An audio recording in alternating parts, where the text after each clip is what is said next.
of Network for the Advancement of People with Visible Disabilities, NAVID. NAVID, like you already know, is a non-governmental organization here in Nigeria, Benin City, that is advancing the rights of persons with disability. So on the program today, our focus is going to be on assessing public transportation for persons with disability. That's for many persons with disability, they all can relate with this. For me, what's most interesting or what's most concerning for me, I usually wonder how those with hearing impairment, how they commute from one place to the other. Because for me, as someone who is visually impaired, I could easily tell that, oh, this is Ring Road. Oh, they are shouting Ekema Road or Ogbowo. I could easily navigate my way around, even though I also have my own challenges. But for those with hearing impairment, sometimes I wonder how they go about this thing. Since drivers and conductors, they can't understand sign language, so I just wonder sometime. That will be our focus today. So if you're out there and you are one with a disability, we want you to share your public transportation experience with us on the program. We will throw the lines open so that you can call and tell us some of the difficulties you encounter, how challenging it is for you coming from one place, to another with public transport. Whether you're on a wheelchair, whether you're one with visual impairment, just share that experience with us. Like I said, we'll open the phone lines so you can call in and tell us your story. I'm sure many other persons with disability would have one or two things to learn. But just to the conversation, just to keep the conversation going, let me ask you, Barbara, have you by chance seen anyone with disability trying to move from one place to the other? Yes, interestingly, so someone with hearing impairment. So I think on that day I was going from Ring Road, and before my boss got to the man, I saw him saluting. Initially, I was confused. Honestly, I didn't know what was happening. But I noticed he was saluting at cars that were passing by, and none of them seemed to stop or even try to understand what he was doing. People were looking at him with pitiful eyes, like probably he was mentally deranged or something. But luckily for him, when the driver of the bus I was in got close, he slowed down and tried to like get what he was saying. The guy saluted like 3 times before the driver said police station. And I felt really bad because when the driver said police station, I could see that he had this relief on his face. I really wondered how long he had been standing there waiting for someone to understand that his salute meant he was going to the police station. So I really wonder how it is for persons with disabilities, and if this is something he has to go through every day just to get to his house. Now imagine if he was trying to describe somewhere that is even more complicated, and these drivers cannot understand, and this is something that they have to go through because most drivers, they don't even have the patience. As they are stopping, oga, where they go, they talk. They are just going to leave you there and go. So that is it. When I speak with some friends who live abroad and they share their experiences, it feels like we are living in different world. Obviously, we are living in different world. Going to the train station for them is, it's fun. There's no difficulty at all. They can easily find their way to the train station, to the bus stop, and while they are standing at the bus stop, they don't need to worry over anything. The bus will come, stop at the bus stop. If it's those on wheelchair, there will be sort of a motorized ram that will come out from the bus. They can wheel their wheelchair through the motorized ram. It takes them inside the bus. There are spaces inside the bus that will accommodate their wheelchair. If it's those with visual impairment, as the buses are lighting, they easily find their way. It's just they structure the society such that it is inclusive, it is accessible for persons with disability. But when you make this argument here, some people say we wait they see, we wait get leg. Whenever we use bus finish, so but society must begin to think towards that direction where we must design society such that it is accommodating for persons with disability. It's not dignifying when people carry you from your wheelchair to the bus and carry you out of the bus. For someone who is in his, even a teenager will not feel comfortable when you do them, carry them like that. not to talk of an adult. But in any case, let's hear from members of the public, drivers, conductors, on their experiences, having to carry persons with disability from one place to the other. Let's hear from them and we'll be back. No, those people cannot walk. At times, we driver will help them. Some can help enter into the motor by themselves. That's the normal thing we used to do it. Sometimes we driver we see some who only dance them something. Maybe for transport, you know, will get patient. Especially the person when they see. You know, will get patient. Any driver will do that one, and now friends with that man. Somebody know they want, I know they say, not the usual way they see go help her. You must patient. That one, some can go, some no go. Because money no dey. Now the one with money, they know we black, the guy with the behave. If you see person with disability, person wey dey on wheelchair, you go fit assist am make you enter motor. And why I not assist? I will assist her. So no be money one give me. When I they come this morning, one woman they get one I carry. Just one leg, you just whether I stroke, I don't know. You know say come this place, I may come down and help her. Say me sit down. When I reach there, you say you not get money. I'll say carry help her and come down. You go place, no money give me. That kind of thing. If you say why not help her? If government say they want give special training to drivers, say we want training and make una know how una go take the assist all these persons wey get this kind of issues, you go fit go gree go. Say some people they don't really sabi how they suppose they assist this kind of person, make person enter bus. So if government say they want train drivers now on how they go they assist this kind of persons, so they go they enter bus without issue or anything, you go fit go that kind of training. I don't know if you go. Why? I know why I said no if you go. Why government no to buy bus for them?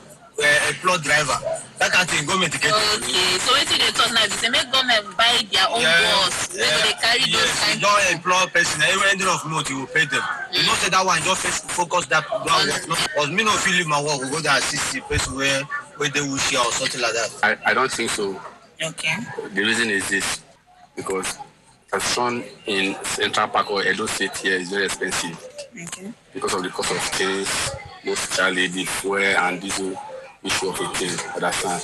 For them to see a vehicle that will convert it to that destination is very difficult. Understand? It's very difficult. So the government should really know how to bring the price of things down so that them too will still benefit from it. It depends on the way you bargain it. Most of them they will just say let me just take it for a job. The truth is that most of us are drivers. We don't have that time.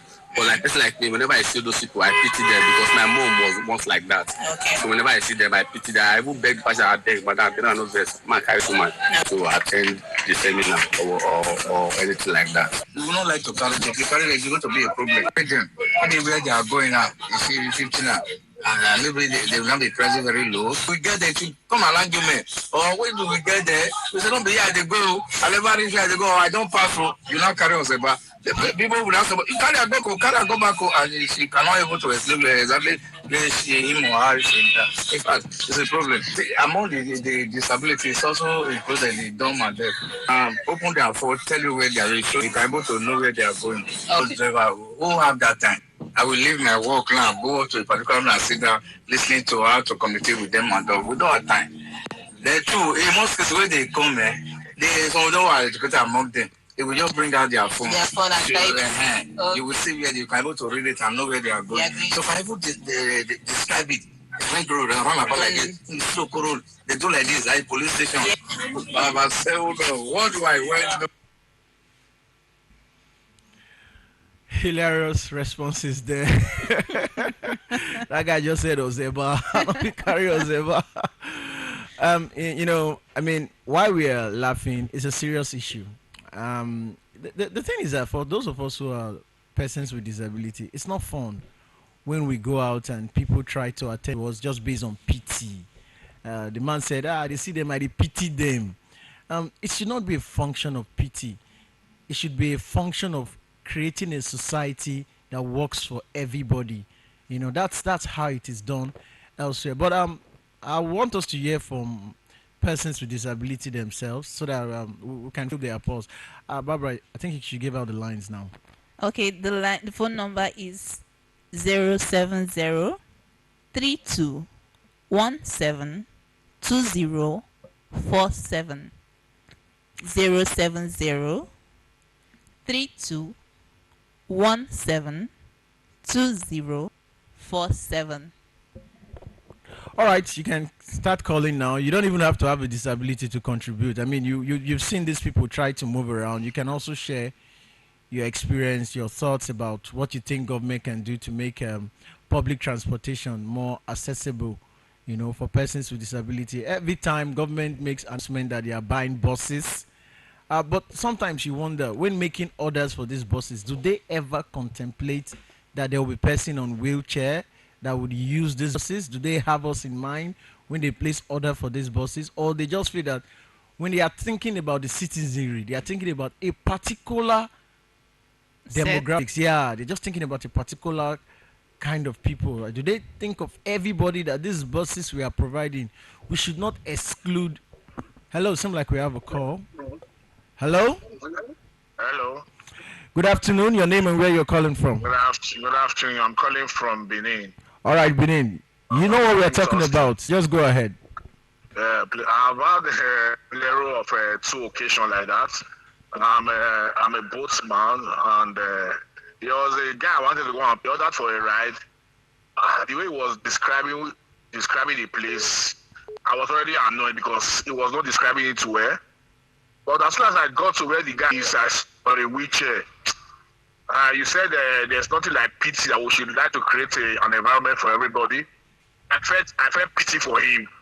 Are you getting it? So I had to assist him. Then the other one was blind. I never knew he was blind. The eyes was just open. He was talking well. But as soon as we got to his destination, he was telling me to come and cross him. I look at him and say, cross you for waiting, I beg. He said, I cannot see you. Oh, in fact, the thing really touched that day. I had to come down and then assisted him in crossing. Well, what you showed wasn't really pity. That was more of empathy because you took action. You took action to help. You showed understanding. It's not supposed to be pity. It's supposed to be empathy. Put yourself in their shoes. Exactly. You showed empathy. But I've also had experience where some group of blind persons ordered boats. As soon as the boatman came and saw that they were a blind person, he took off. He took off, and that was quite sad. So I think they need to be given some certain orientation. The issue is just our government should come in. Provide these things for this guy, not to eat money and see money. People are yet suffering. Provide these things for them. The money is there. So that's justice. Thank you so much. You made a very brilliant contribution. Thank you for calling. That's an everyday experience for most of us, those of us who use boats. I mean, boat has kind of helped. Imagine if we were just relying on the usual public transport. Hello. Hello, good afternoon. Good afternoon. Your name and where you're calling from? From Please, can you speak up a bit? We can hear you. From Sekota. All right, go on. Yeah, there was the one I experienced one day. The one I experienced one day was I go to the blue street. So I use a crutches. So we are struggling to hear you. Your voice is very faint. If you can speak up. All right. Seemed that that was quite poor. We could hardly hear what he's saying. Okay. As we were saying, boats makes things a lot easier than. Good afternoon. Your name and where you're calling from? Hello, your name? All right, go on, please. Thank you, Charles. I always like program and you speak very well. Thank you. You are talking about the Europe country just now. You cannot compare Europe country, those outside country to Nigeria. We have not gotten to that level at all. In that side, everything work well. If you are the one taking the blind people to wherever they are going, they been paid that. Those ones that carry those people that could not walk, they are doing for that. Those ones taking care of the aged women, they pay for that. Those ones taking care of the infants. You see, everything will be working together.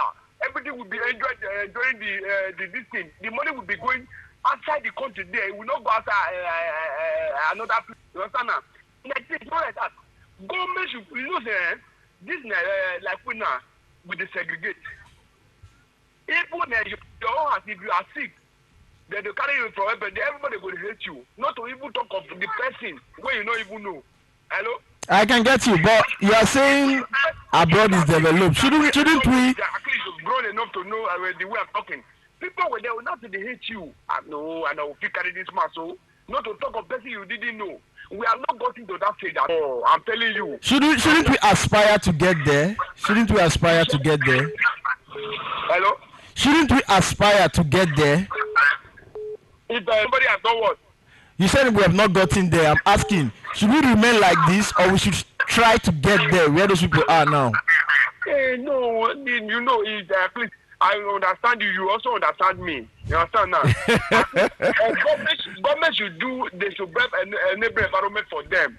They should do whatever they would. At least. All right, thank you. That's a brilliant contribution. Thank you. Thank you. But I don't agree that we can't start. I mean, just a simple policy in Lagos helped of persons with disability. When the BROT bus came out in Lagos, the first policy the government came up with is that the first 2 seats at the front, those seats are reserved for persons with disability.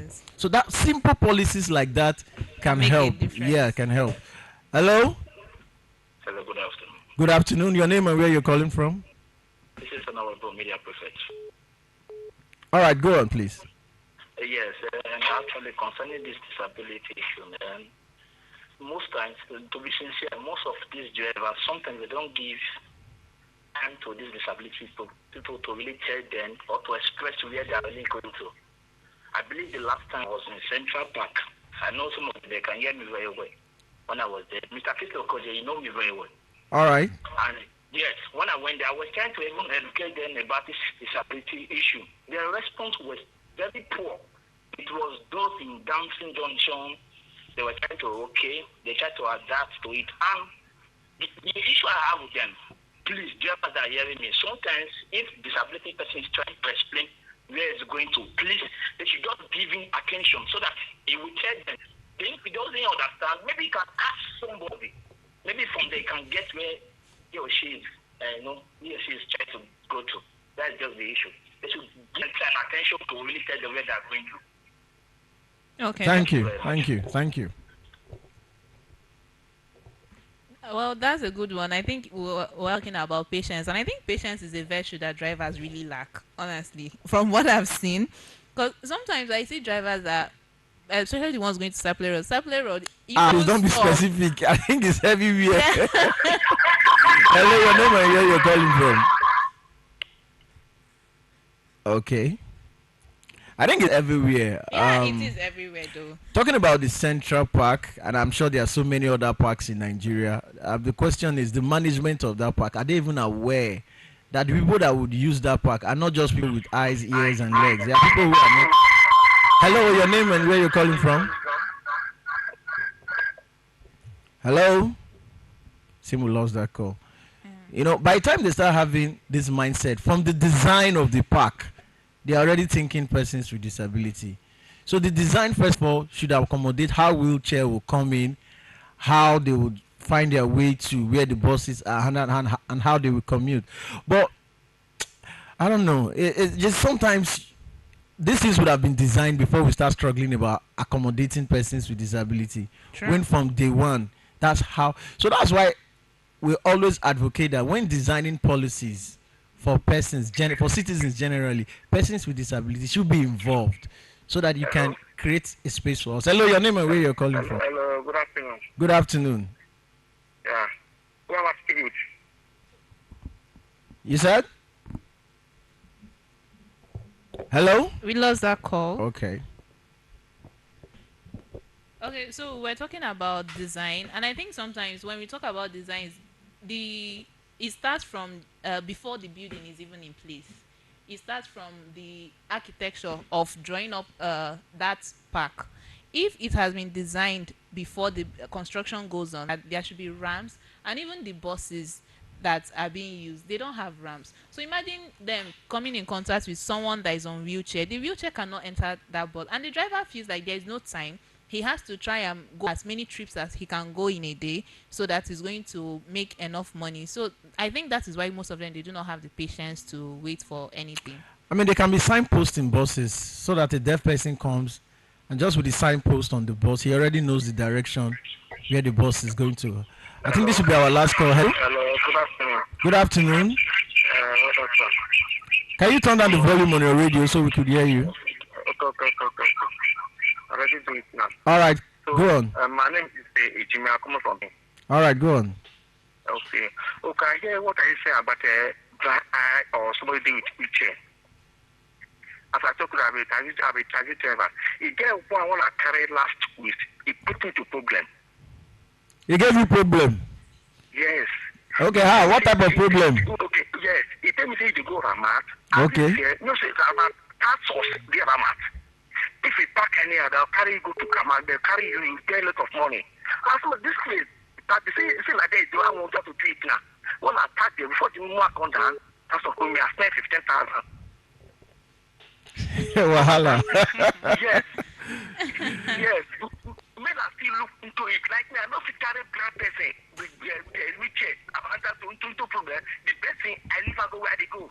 So let me get what you are saying. Are you saying they booked you because you carried him? Yeah, because where do you must come in? They park there. The tax was for a month. So the persons who booked you, they didn't see that you carried someone with a disability. Didn't they see that you? And they still booked you. They said there's no stock for 5 days, but they don't pay for that place. I spent a lot of money. I think that's so unfortunate. We are talking about countries where they even create parking lots for persons with disability. So when I still look into it, Yeah. I don't think I some help somebody else have some progression. Yeah. I leave them alone. All right. Sorry about your experience, though. Thank But you. this also Yeah. brings the conversation about creating parking lots for persons with disability. We have so many parks in Benin here and in Nigeria. But when they create this park, do they create spaces for persons with disability? That's what you find in other countries. When you make a park or create a park, you must create a special parking lot for persons with disability. It's all this: don't park here, don't park here, don't park here. It doesn't work for persons with disability. So I don't know, when government makes policy, do they consider us in this policy? That's why we should be in the decision making process of any policy or program implementation. That way you are not just making policies or program for a specific group of people, you are making policies and program for everybody, policies that will be inclusive and will be accessible. It's a wrap on the program today, but it's been very engaging and very, very exciting. I had fun doing this. Barbara, your last thoughts? Well, I'll say that please, let's try to exert more patience and try to understand persons with disabilities. Give them a chance to communicate. And I tell you, it's even more expensive for us to move around with all of these challenges. What it would take you to go to a place for 500 naira? If I have to go, I have to either carry a sighted person along with me. I'll pay an extra cost. Or if I'm carrying my wheelchair, some will even charge for the wheelchair. So we even pay double. So there are a lot of things government should look into and make movements for us more inclusive and more accessible. Like I said, it's a wrap on the program today. If you enjoy what we do on Hitches and Voices, follow us on our various social media platforms: www.facebook.com/NavVid Nigeria. Instagram and Twitter is at NavVid. You can also call our phone line 09136073671 or visit us at our secretariat number 34 Arosa Street, Opsopomba Road, here in Benin City. We'll do this again same time next week. Till then, spot the hitch. Be a voice. Be a voice. We make of it, then we know that our choices and decisions are what shape our society. And what we have right now is what we have given, for it's only a mirror of who we are. Sadly, the reflection isn't pretty. Staring back at us from the mirror is a broken world of social injustice, discrimination, and prejudices, especially against people with disabilities. Championing the course to heal this split is a network for the advancement of people with visible disabilities, NAPVID. We have decided to be a voice.